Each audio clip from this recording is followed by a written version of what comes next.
حضرت ابو طفیل فرماتے ایک دن مولا علی ایک کھلے میدان میں بہت سے لوگوں کو آپ نے جمع فرمایا اور جمع کر کے ارشاد فرمایا، یہ مسند احمد کی روایت ہے، فرمایا کہ میں اللہ پاک کی قسم دے کر تم لوگوں سے پوچھتا ہوں، کیا رسول اللہ صلی اللہ علیہ وسلم غدیر خم میں، یوم غدیر میں، بتاؤ اس وقت کیا ارشاد فرمایا تھا؟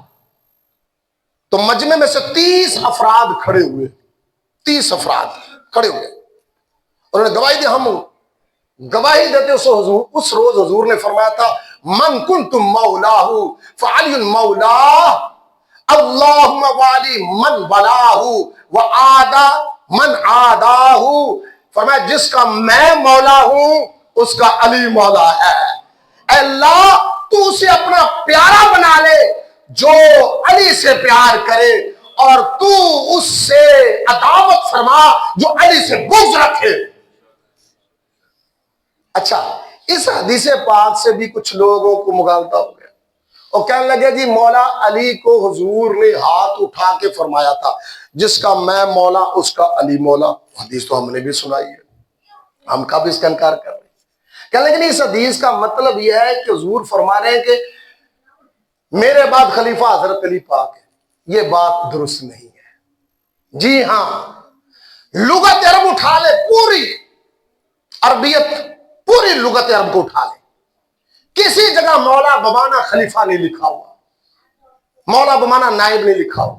مولا کے معنی کیا ہے؟ مولا کے معنی ہے پیارا، مولا کے معنی ہے مددگار، مولا کا معنی ہے یار، مولا کا معنی ہے دوست، مولا کا معنی ہے مالک، مولا کا معنی ہے داتا۔ بات سمجھ آ رہی ہے؟ یہ معنی ہے، مولا بمانا خلیفہ کسی کتاب میں نہیں لکھا، اور اس حدیث نے بھی اس معنی کو خود واضح کیا۔ اب لفظ دوبارہ سنو عربی والے، آپ کو سمجھ آئے گی۔ من کنتم مولاہ فعلی مولا، وہ مولا لفظ آپ نے ذہن میں رکھنا ہے، جس کا میں مولا اس کا علی مولا۔ اگلے الفاظ کے اللہم والی من ولاہ، لفظ مولا ہی سے یہ لفظ ہے، جس اے اللہ تو سے اپنا پیارا بنا، من اللہم وال، کس کو؟ من ولاہ، جس کو علی، جس کو علی مولا بن جائے جس کا، اسے تو اپنا پیارا بنا لے۔ اور فرمایا من عادہ، اور اس سے دشمنی رکھ جو علی سے دشمنی رکھے۔ اس حدیث نے بھی بالکل واضح کر دیا کہ یہاں مولا بمانا پیارا ہے، سمجھ آئیے، مولا بمانا خلیفہ نہیں ہے۔ آگے سنیے، میں تو آپ کو حدیث سے معنی بیان کر دوں، پھر آگے ہم چلتے ہیں تاکہ یہ بات کلیئر ہو جائے۔ مولا بمانا پیارا ہوتا ہے، غلام ہوتا ہے، لاڈلا ہوتا ہے، دوست بیلی یار ہوتا ہے، مددگار ہوتا ہے، ٹھیک ہے۔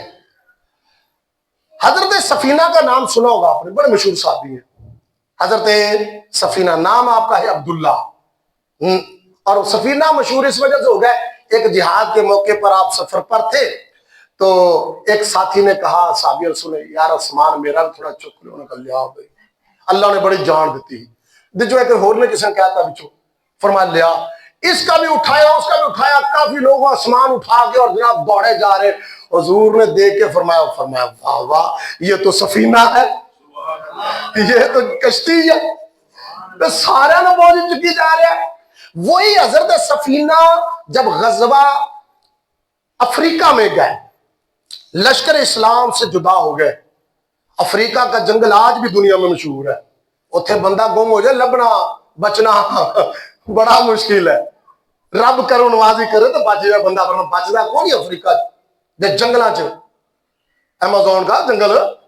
خیر وہاں پر جناب چلے گئے اور رستے سے بھٹک گئے، نظر نہیں آ رہا، ڈھونڈ نہیں رہے، اللہ کی شان آگے سے شیر نظر آ گیا، وہ شیر حضرت سفینہ کی طرف، حضرت سفینہ کھڑے ہو گئے، اور شیر کو پتا کہ ایک جملہ فرمایا، اور شیر نے جملہ سن کے چوکیداری شروع کر دی۔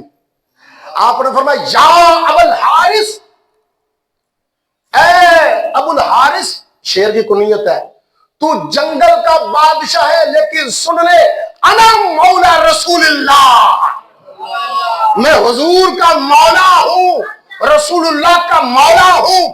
کیا یہاں مولا بمانا خلیفہ کریں گے؟ نہیں کریں گے۔ اگر خلیفہ کریں تو پھر حضرت سفینہ کو بھی خلیفہ ماننا پڑے گا، لیکن ایسا نہیں ہے.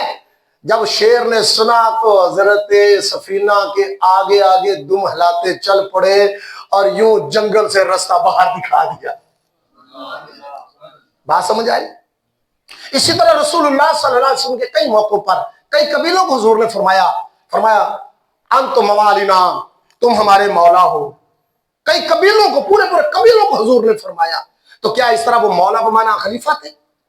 مولا بمانا خلیفہ کسی کا بنتا نہیں. اور پھر دوسری بات ہے، اگر اس حدیث کو ترجمہ دیکھیں مولا بمانا خلیفہ، تو حضور کیا فرما رہے؟ من کنت مولا، جس کا میں مولا ہوں. اگر مولا بمانا خلیفہ کرے ترجمہ کیا بنے گا؟ جس کا میں خلیفہ ہوں اس کا علی خلیفہ ہے. تو اللہ کے بندو بتاؤ حضور کس کے خلیفہ ہیں؟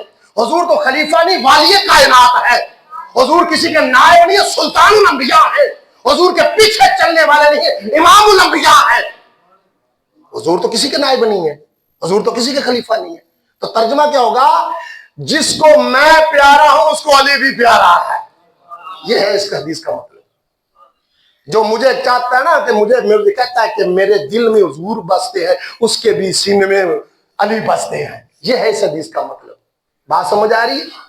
میرے آقا صلی اللہ علیہ وآلہ وسلم کے دیوانوں، صحیح بخاری صحیح مسلم کی حدیث مبارکہ، بڑی پیاری حدیث. غزوہ تبوک کے موقع پر میرے آقا صلی اللہ علیہ وآلہ وسلم نے حضرت علی کو مدینہ پاک میں اپنا نائب مقرر فرمایا. یہ سن کر حضرت مولا علی حضور کی بارگاہ میں حاضر ہو گئے. عرض کر لیں گے یا رسول اللہ، آپ نے مجھے یہاں عورتوں اور بچوں پر اپنا خلیفہ بنا کے چھوڑ دیا ہے، مجھے آپ اپنے ساتھ لے جائیے. حضور صلی اللہ علیہ وسلم نے فرمایا علی، تیرا مرتبہ میری بارگاہ میں پتہ کیا ہے؟ اما ترضى ان تكون مني بمنزلة ہارون من موسیٰ. فرمایا تیرا مقام میری بارگاہ میں وہی ہے جو حضرت موسیٰ کی بارگاہ میں ہارون علیہ السلام کا تھا. ہاں لیکن ایک بات ہے ذہن میں رکھ لینا، لا نبی بعدی، میرے بعد کوئی دوسرا نیا نبی نہیں ہے. اللہ اکبر کبیرہ. مطلب یہ کہ جس طرح حضرت موسیٰ علیہ السلام کوہ طور پر گئے تھے اور جاتے وقت 40 دن کے لیے اپنے بھائی کو اپنا نائب مقرر کر گئے تھے، اسی طرح تبوک پر جا رہا ہوں، جتنے دن تک واپس نہیں میں آؤں گا اتنے دن تک آپ میرے مدینہ میں خلیفہ ہیں، میرے نائب ہیں. اچھا یہاں پر کچھ لوگ ہیں جو کہتے ہیں پتہ چلے حضور نے اپنی زندگی میں ہی حضرت علی پاک کو اپنا نائب مقرر کر دیا تھا، لہذا بعض لوگوں نے آ کے دھکم پیل کر کے مولا علی کا حق مارا ہے. یہ بات بالکل غلط ہے.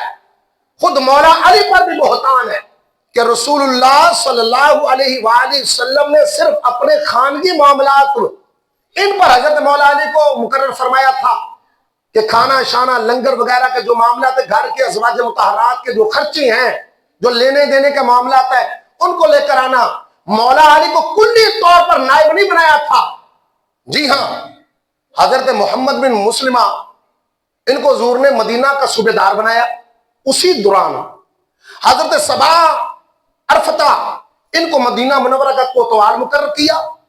حضرت ابن ام مکتوم رضی اللہ تعالی نبینا صحابی، ان کو انہی دنوں میں فرمایا مسجد نبوی کے امام تم ہو.